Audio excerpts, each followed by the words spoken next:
Aqui no estúdio eu vou conversar com Leonardo Naves, que é psicólogo, é coaching também, né? Sim. Então tem muito conteúdo aí para passar pra gente. Bom dia, Leonardo. Bom dia, Fabiola. Bom dia aos nossos telespectadores, né? E hoje a gente vai falar um pouquinho sobre os ciúmes patológicos, né? E o que é esse ciúme? O que é o comum, ciúme? é verdade. As pessoas geralmente associam, né? O ciúmes patológico associado a um crime passional, né? A violência, os assassinatos, as notícias ruins que a gente acaba ouvindo. Mas o interessante é porque o ciúmes, ele faz parte da nossa vida.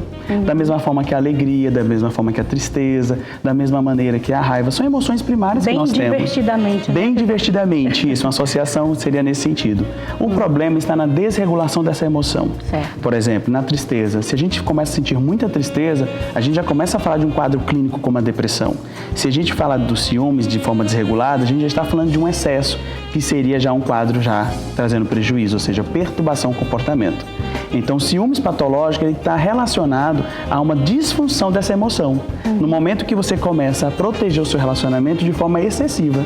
Então, aquilo que seria uma coisa bem natural, uma coisa do dia a dia, de manutenção, para o relacionamento continuar sendo saudável, começa a se tornar um pesadelo. É basicamente assim, aquele namorado ou companheiro, vamos ser bem mais prático, que liga a cada 5 minutos. Perfeito. Né, que regula a hora que você tem que sair, que você tem que chegar. Você não pode sair com essa roupa porque o tamanho dela não está adequado. Já seria um sinal? Isso, Fabiola. A ideia é essa. Então, você percebe que o ciúmes é uma coisa mais protetiva, saudável.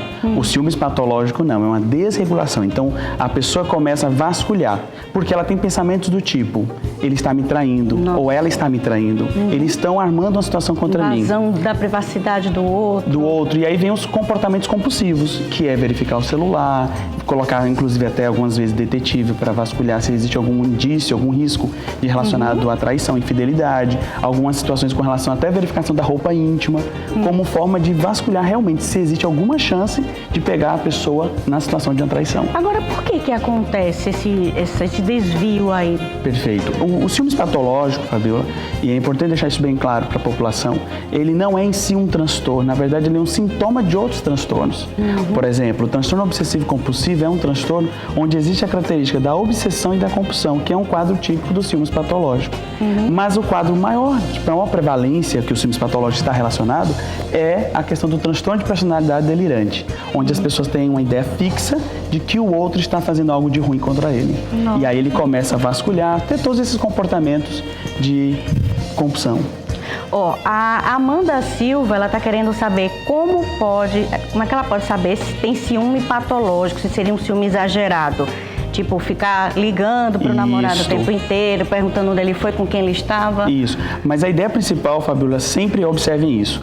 O ciúmes, ele é natural, ele é saudável. Ele mantém uma relação de uma forma saudável. Se começa a trazer perturbação, ou seja, se já começa a ter desvios do comportamento, já está na hora de a gente repensar sobre esses ciúmes. Complicado. O Marcos Roberto diz, o tratamento é feito com algum tipo de medicamento ou apenas com acompanhamento psicológico? O tratamento mais eficaz é a terapia cognitivo-comportamental.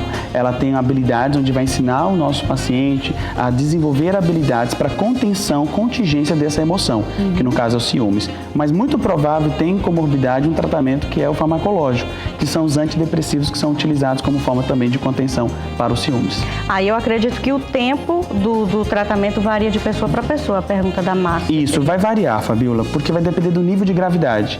A gente está falando de ciúmes, que é uma emoção muito comum, mas que ela vai intensificar ou diminuir conforme a frequência das situações. Então, por exemplo, você está dentro de um relacionamento e você percebe que lá está um ciúmes normal e começa a evoluir, existe uma chance melhor, de um prognóstico melhor, de fazer uma intervenção quando você percebe os primeiros sinais do prejuízo.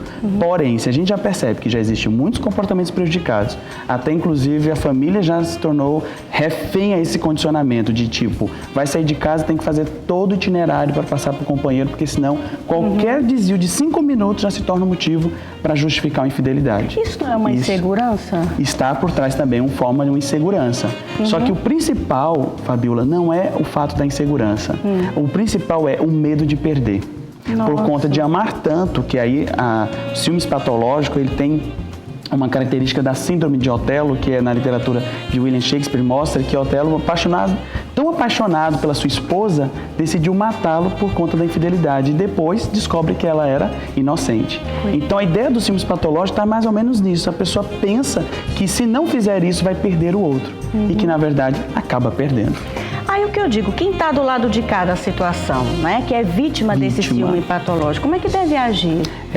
Geralmente, essas pessoas a gente indica que busca tratamento para o companheiro. Porque o companheiro em si, ele não tem a noção da dimensão dos prejuízos. Mas a pessoa que passa pela essa situação, ela tem. Ela começa a perceber, por exemplo, que a sua vida está se tornando realmente prejudicial por conta do relacionamento. Então, a ideia é que essa pessoa busque ajuda para o seu relacionamento, para que possa perdurar. Esse acompanhamento pode ser feito também com o casal? Sim, o acompanhamento para o tratamento dos ciúmes patológicos está relacionado tanto para o casal, como também está relacionado para o indivíduo, né? Ou seja, só o portador da doença.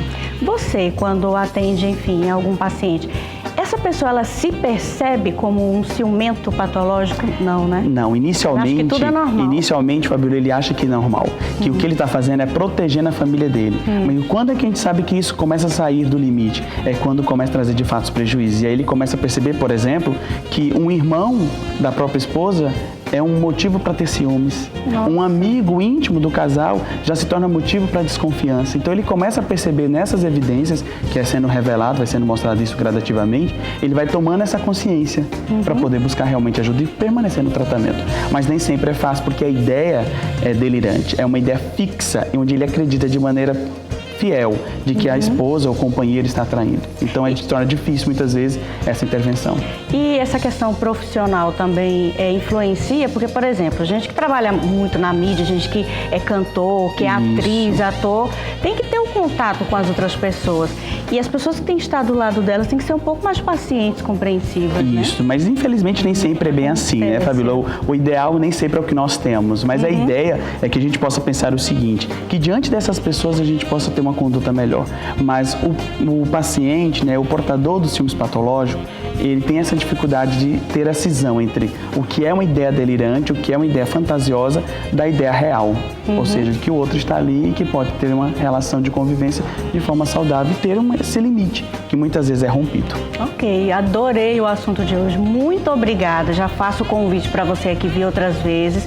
Eu queria que você falasse dessa questão da ansiedade com as crianças, porque elas são muito tecnológicas. Se você tira aquilo ali delas no momento, elas já ficam perturbadas. Vamos falar disso depois, né? Vamos sim, vamos sim. Muito obrigada, viu, Leonardo? Angélica, beijo grande para você, viu?